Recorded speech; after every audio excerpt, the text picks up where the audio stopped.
ധർമ്മേന്ദ്ര പ്രധാന്റെ രാജിക്ക് പിന്നാലെ കേന്ദ്ര ഗതാഗത വകുപ്പ് മന്ത്രി നിതിൻ ഗഡ്കരിക്കെതിരെ CJP പെട്രോൾ വിലവർധന, റോഡുകളുടെ ശോച്യാവസ്ഥ എന്നിവ ചൂണ്ടിക്കാട്ടി ഔദ്യോഗിക പേജിൽ വിമർശനം. E20 ജനതാ പാർട്ടി എന്ന പേരിൽ ഗഡ്കരിക്കെതിരെ പ്രതിഷേധം ശക്തമാകുന്നതിനിടെയാണ് CJPയും രംഗത്തെത്തിയത്. വിവരങ്ങളുമായി ഗൗതം കുഞ്ചം ചേരുന്നുണ്ട്. ഗൗതം, ഈ CJP പറയുന്നതിന് മുമ്പ് തന്നെ ഈ E20ക്കെതിരെ ഉള്ള പ്രതിഷേധം മറ്റു ചില പേജുകളിലൂടെയൊക്കെ നടന്നിരുന്നതാണ്. പക്ഷേ ഇപ്പോൾ CJP തന്നെ ആ വിഷയം ഏറ്റെടുത്ത് വരുന്നു എന്നുള്ള ഒരു സാഹചര്യമാണുള്ളത്. 23 കോടി വാഹനങ്ങളെ ബാധിക്കുന്ന ഒരു വിഷയം എന്ന നിലയ്ക്ക് ഏറ്റവും അധികം ആളുകളിലേക്ക് എത്താൻ സാധ്യതയുള്ള മറ്റൊരു വിഷയം CJP കണ്ടെത്തിയിരിക്കുന്നു എന്നാണോ?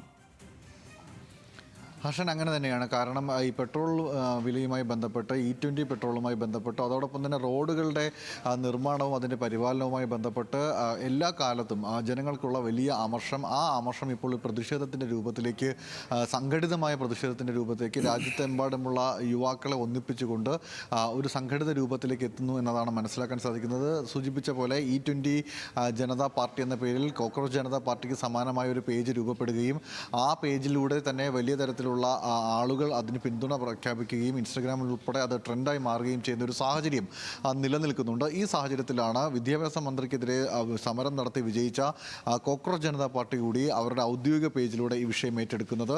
നിലവിൽ ധർമ്മേന്ദ്ര പ്രധാനെ വിമർശിച്ചുകൊണ്ടുള്ള നിരവധി വീഡിയോകളും കമൻറ്റുകളും പോസ്റ്ററുകളും ഈ കോക്രോച്ച് ജനതാ പാർട്ടിയുടെ ഒഫീഷ്യൽ പേജിൽ തന്നെ പ്രത്യക്ഷപ്പെട്ടിട്ടുണ്ട്. അതോടൊപ്പം തന്നെ E20 ജനതാ പാർട്ടി എന്ന പേരിൽ പ്രചരിക്കുന്ന പോസ്റ്ററുകളൊക്കെ തന്നെ ഇവർ പങ്കുവെക്കുകയും റീട്വീറ്റ് ചെയ്യുകയും ഒക്കെ ചെയ്യുന്നുണ്ട്.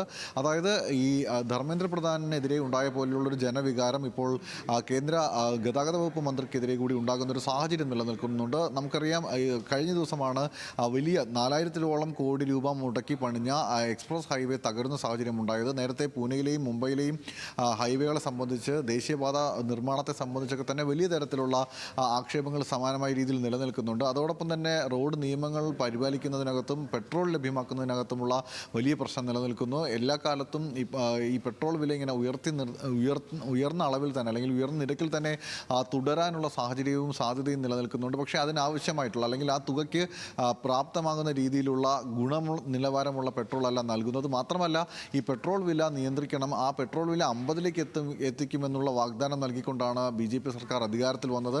തുടങ്ങി പഴയകാല പ്രസംഗങ്ങളും പഴയകാല വാഗ്ദാനങ്ങളും ഒക്കെ വീണ്ടും ഉയർത്തി കാണിച്ചുകൊണ്ടാണ് ഇപ്പോൾ ഈ പ്രതിഷേധം, അല്ലെങ്കിൽ ഈ പേജുകൾക്കകത്ത് ധർമ്മേന്ദ്ര പ്രധാനെതിരെയുള്ള പ്രചരണവും വിമർശനവും ശക്തമാകുന്നത്. നേരത്തെ നമ്മൾ കണ്ട മാതൃകയിൽ തന്നെ കോക്രോച്ച് ജനതാ പാർട്ടി കൂടി വിഷയം ഏറ്റെടുത്തോടുകൂടി അടുത്ത പ്രതിഷേധം, രാജ്യവ്യാപകമായൊരു പ്രതിഷേധം, അത് വിദ്യാർത്ഥികളുടെ മാത്രമല്ല യുവാക്കളുടെയും സാധാരണ ജനങ്ങളുടെയും ഒക്കെ സംഘടിപ്പിക്കാവുന്ന ഒരു വലിയ വിഷയമായി, ഒരു ജനകീയ വിഷയമായി ഏറ്റെടുക്കാനുള്ള നീക്കം നടക്കുന്നതായി നമുക്ക് വിലയിരുത്താൻ കഴിയും. എന്തായാലും അങ്ങനെ ഒരു സാഹചര്യത്തിലേക്ക് പോവുകയാണെങ്കിൽ ഇപ്പോൾ ലഭിച്ച സമരത്തിന് ഉണ്ടായിട്ടുള്ള പിന്തുണയേക്കാൾ കൂടുതൽ പിന്തുണ, അതായത് ഒരു വലിയ വിഷയം, അത് കൂടുതൽ ജനങ്ങളെ ബാധിക്കുന്ന, ഓരോ സാധാരണക്കാരനെയും ബാധിക്കുന്ന വിഷയം, അത് മറ്റ് രാഷ്ട്രീയ ലേബലുകളില്ലാതെ ഇത്തരത്തിൽ യുവാക്കളുടെ മൂവ്മെൻ്റ് എന്ന നിലയിൽ അത് വരുന്ന സാഹചര്യം ഉണ്ടായാൽ ഒരുപക്ഷെ നമ്മൾ ഈ വിദ്യാഭ്യാസ മന്ത്രിക്കെതിരെ കണ്ട പ്രതിഷേധത്തെ പോലെ വലിയ പ്രതിഷേധത്തിലേക്ക് വഴിവെക്കുമെന്നാണ് വിലയിരുത്താനാകുന്നത്. എന്തായാലും CJP കൂടി ഈ ഘട്ടത്തിൽ ധർമ്മേന്ദ്ര പ്രധാനെതിരെ രംഗത്ത് വന്നതിന് സമാനമായി നിതിൻ ഗഡ്കരിക്കെതിരെയും രംഗത്ത് വരുന്ന കാഴ്ചയാണ് ഇപ്പോൾ സമൂഹ മാധ്യമങ്ങൾ ഉൾപ്പെടെ കാണുന്നത്. ഹർഷൻ, ഗൗതമാണ് വിവരങ്ങൾ നൽകിയത്. എന്തായാലും ആ കോക്രോച്ച് ജനതാ പാർട്ടി എന്ന പേരിൽ അത് രൂപപ്പെടാനും പിന്നീട് സമരമുഖത്തേക്ക് എത്താനും ഒക്കെ കാരണമായത് നീറ്റ് ചോദ്യപേപ്പർ ചോർച്ചയടക്കമുള്ള വിഷയങ്ങളായിരുന്നെങ്കിൽ E20 വിവാദം അതിനേക്കാൾ വലിയൊരു തലത്തിൽ വളർന്നിരിക്കുന്നു എന്നത് വാസ്തവമാണ്. കാരണം കൂടുതൽ ആളുകൾക്ക് ആശങ്കയുണ്ട്. ഈ 85 വളരെ പെട്ടെന്ന് നടപ്പാക്കാനുള്ള ആലോചനയിൽ നിന്ന് പതുക്കെ സർക്കാർ പിന്നോട്ടടിച്ചതും ഇതൊക്കെ തിരിച്ചറിഞ്ഞുകൊണ്ട് തന്നെയാണ് ഇപ്പോൾ കോക്രോച്ച് ജനതാ പാർട്ടി തന്നെ E20 വിഷയം എടുത്തിട്ടിരിക്കുന്നു. നമ്മൾ ഓർക്കേണ്ടത് 2011-നും 2025-നും ഇടയ്ക്ക് ഇറങ്ങിയിരിക്കുന്ന വാഹനങ്ങൾ ഏതാണ്ട് 23 കോടിയിലേറെയാണ്.